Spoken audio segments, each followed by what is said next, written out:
70% of out-of-school children are in the northern states. Yeah. Something's got to give. Fubara also, in an apparent jibe at his political opponents, stated that he approved the construction of an ultra-modern hospital, which includes a psychiatric ward in Obiokpo, local government area of the state, because they will need it.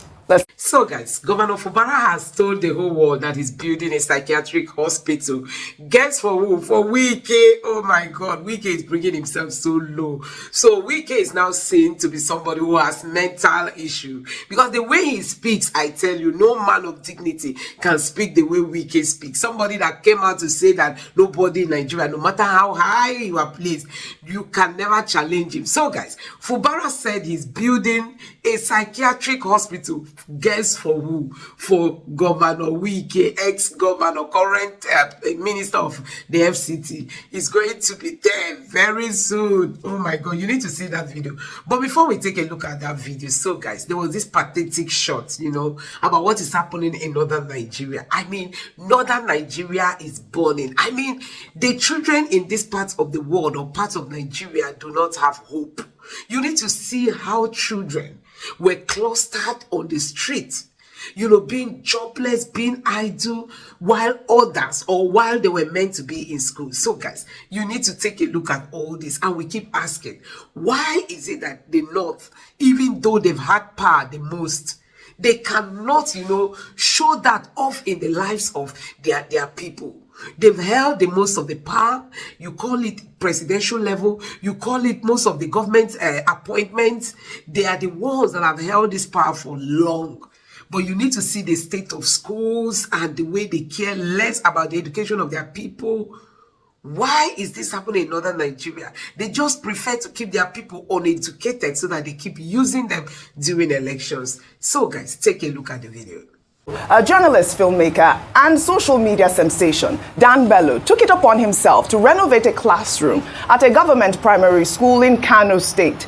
Bello, who has uncovered various social and political stories in Nigeria, said that more than 50,000 government primary schools in the north are dilapidated. He renovated the classroom for free so that the students can study in a conducive environment. Please, can we applaud this young man? This is what we need to do. I mean, he said he spent about 4 million naira, but we can do it as well. But 50,000 schools in northern states, it's appalling, really. And I wanted to highlight this story, especially because it's in Kano State. And it also leads me to another story where we've seen an amateur video showing hundreds of young girls sitting idle in Kano State. Let's take a look. These children are supposed to be in school.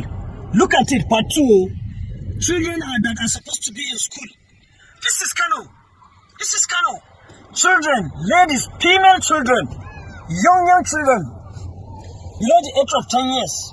Some of them are 3, 4 years. This is the children. The other one was part 1. That is for women. This is for children. Children that are supposed to be in school. Today is Friday. Today is Friday. All our children are in school. Look at it. Look at it. See children, they are even fighting. Look at it. They are even fighting. They are fighting. I mean, this is our country, 64 years later.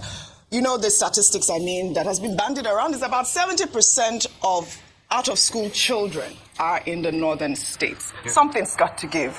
Nigeria is home to one, if not the largest out-of-school children in the world. And this statistics has been on for many years and many administrations. Yes. But the truth is that when people or individuals go out of their way to fund projects like this, 4 million naira, we see receipts of a night out in town, in Lagos or Abuja, costing a lot more than 4 million naira. To be honest, it is the goodwill, the good gesture of individuals, private organizations coming together as active citizens to support the efforts of the government. But when we say that, then we then look at the government, which is primarily responsible as a result of the trust of, if we pay our taxes, certain things should work in the country. That's it. But we don't see that often. Instead, and that's why when we criticize things like putting 21 billion naira to build a house for the deputy governor, do you know how many schools that amount of money would build? Yeah. Students continue, and that's why we keep talking about the resilience of Nigerians, not just the older people, even the younger people. Because if you see the conditions in which they are meant to learn and they come out or emerge as stars, especially when they go abroad, we need to really salute them. I think this is a wake-up call for the Ministry of Education. A wake-up call. You said it right. A wake-up call for the Ministry of Education. I always say, Nigeria will survive. Let's continue on what's trending.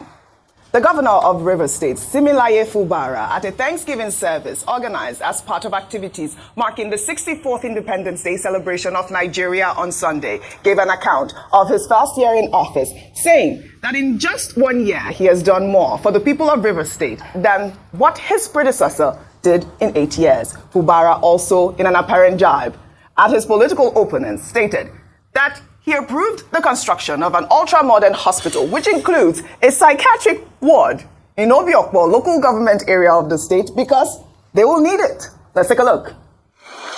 It is Fubara that has awarded Trans-Calabari Road that they couldn't do. They did only a bridge from Krakrama. I am the one doing it. 225 billion. I didn't borrow. It is this same Fubara that is building a general hospital, which I also included a psychiatric hospital, because they will need it very soon in their place. So tell them, what I have done in 1 year is what they did. Like I said, let them make me talk. Let them make me talk. It's only empty container that makes noise. If God has given you opportunity, eat your thing and keep quiet. We want you to talk, Fubara. Well, yes, I'm Wike. Just a day before Fubara gave that speech, said that none of his political opponents can fight him. Wike was speaking during a reception organized in his honor by the Ijaw People's Congress in Port Harcourt, River State. Wike also boasted that he is too big for anybody to fight him, no matter how highly placed they are. Let's take a look. People don't have integrity. Whatever you think that they are fighting me, they're not fighting me. I'm too big. I'm too big. I'm too big.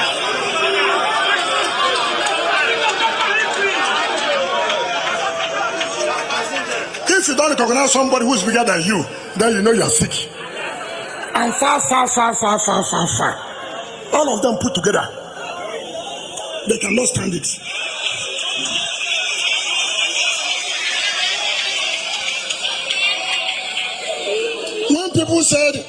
When people said they will put hand here, I told them, if you come here and put hand, something hand to go enter a complex. Not so. Now they cry. They cry now. They cry. They cry. I was hoping he would sing that. I see they pain them.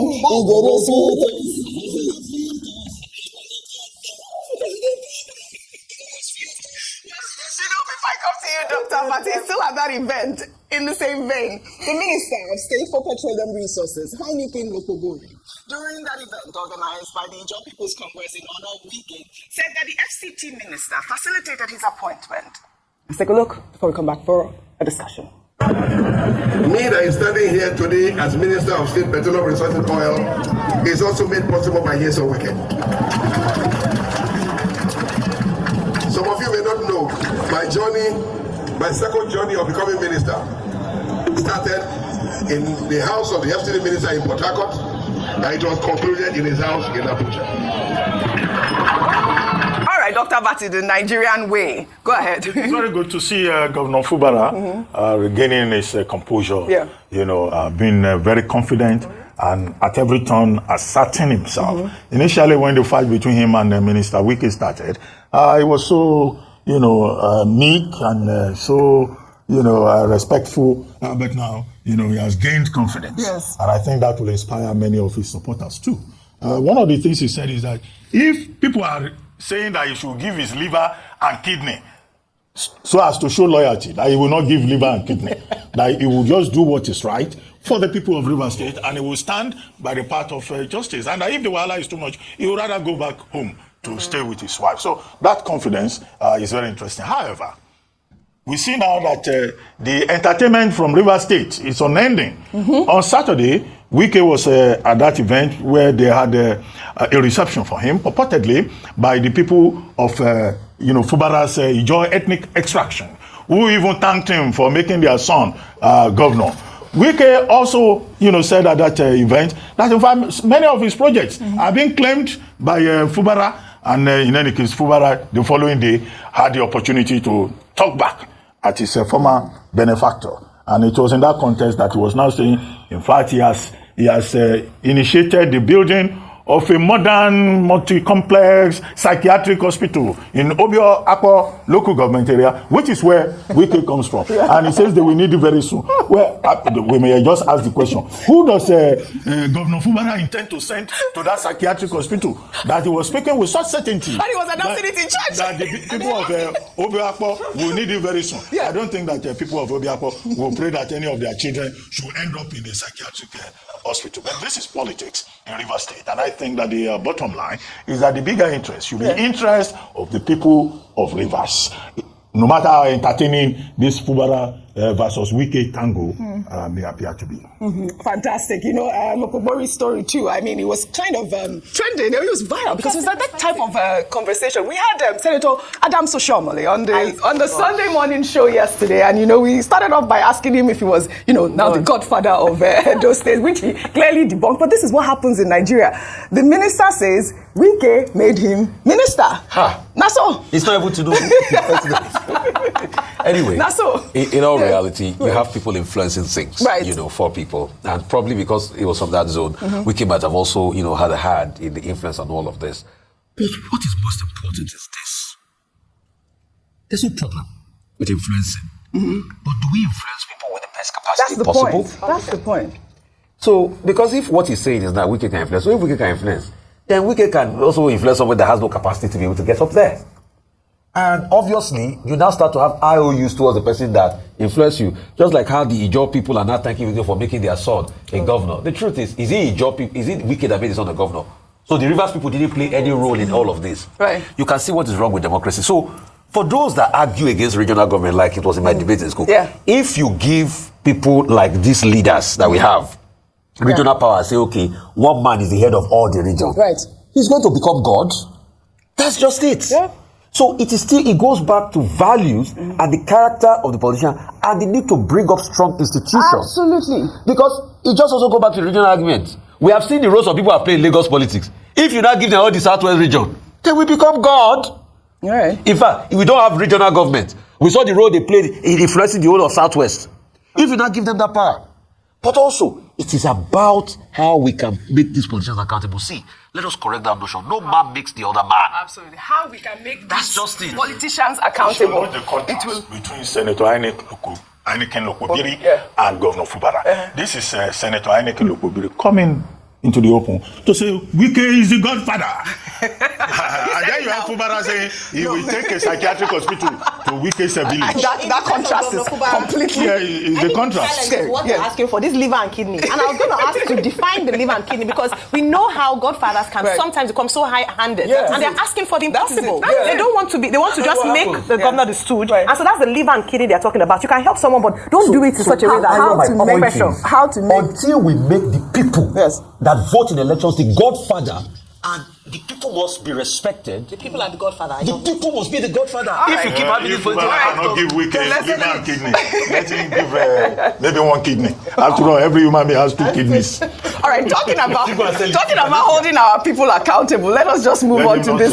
Let's move on to this, actually. Well, Senator representing Borno South, Senatorial District, Ali Ndume, has said that corruption is rife in Nigeria because politicians who steal money are celebrated for doing so. The senator spoke in Kano on Sunday during an interactive session with journalists, adding that in developed nations, people question the source of one's wealth, but in Nigeria, you are venerated for flaunting ill-gotten wealth. I mean, I needed this to sink in because Ali Ndume just made the right point there, and I want to tie it in with the story. I mean, I'd like to congratulate our very own Rufai Oseni, who over the weekend hosted students from various schools to a debate on what should matter more to Nigerian leaders, regional interest versus national interest at the Oseni Center in Odogbolu, Ogun State. The event was the second annual debate at the Oseni Center since its inauguration.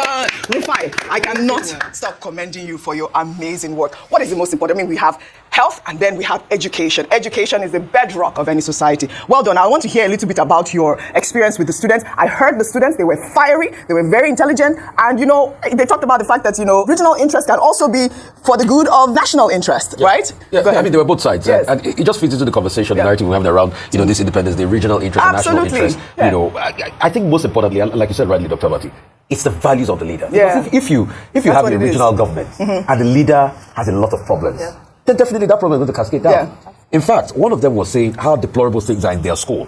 In Odogbolu. Yeah. And it start to look and chat across and say, okay, why are things not working?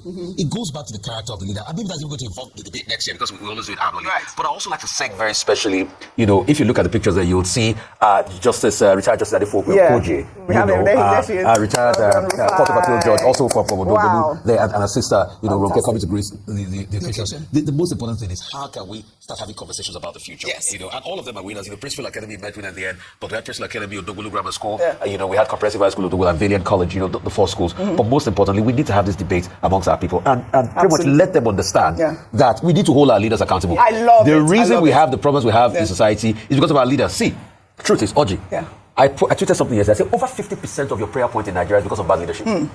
If leadership worked, you will not be praying for power, you will not be praying for things. Over 50% of your prayer point is because of bad leadership. You know what I love? The fact that you're starting them young. I mean, I love to hear that debate. It was brilliant, brilliant, brilliant. And you talked about the fact that, they said their schools are deplorable. Deplorable things. Really, in the same vein. In the same vein, though. So guys, you have seen it for yourself. Yes, this is one of the things we keep saying, that Nigeria can never move forward until we ourselves realize that we are the one holding this country backward. So look at Wike that spent 8 years in office. I mean, everybody was loyal to him, bowing to him, respecting him, taking him as a mini god in Rivers State. Now Wike left power. Since he left power, he kept eyeing the resources of Rivers State. He kept eyeing the Rivers State to be given to the APC. He kept eyeing the Rivers State because Fubara is not dancing to his stone. So all his determination is to ensure Fubara is taking off that office. But I love the way Fubara has been following it, because Fubara is the kind of leader who believes that he can survive even without being a governor. He has been a civil servant. Yes, he has not got to this point all his life. But I tell you that he's not desperate. The way Wike is threatening him, we are going to show them war. We are going to show them pepper. So he has come out to say, we are building a psychiatric hospital and we are going to, use it very soon for somebody. And guess who he's talking about? Wike, because the way Wike has been behaving himself, some people say it's because he drinks a lot of ogogoro. Some people say it's because, he imports the wine he drinks. It's very expensive. He imports it and drinks it anyhow. So if looking at Wike self, you see that he's getting older than his age. I mean, his mates came into politics, saw money and looked fresh. Why is it that Wike came into office, saw real money? You may not know how much they see in Rivers State. Rivers State has a whole lot. He saw real money, but guess what? Wike looking old every day, as if he doesn't eat, as if he's not being taken care of. So guys, you have seen it. Fubara is not taking any chances. He has told him, Mr. Man, I'm already building a psychiatric hospital and very soon we are going to use it for you. So guys, in addition to that, I want to say that it's very, very shameful looking at the way the North is not contributing to the progress of their people. The North is not helping their children. We have many of them begging on the street, this time girl children, on the streets of Nigeria, begging or just sitting idle. And at the end of the day, now they will tell you they've married them off. Oh my God, the North should wake up. If they were not educated, is in this 21st century, we have people graduating every day out of school. What are they doing? Can they become activists to help out? So guys, let me know what you think about all this in the comment section below. Please don't forget to subscribe to the channel, turn on the notification bell. Please give this video a like so that YouTube can recommend it to others. And let me know your thoughts in the comment section below. Thank you.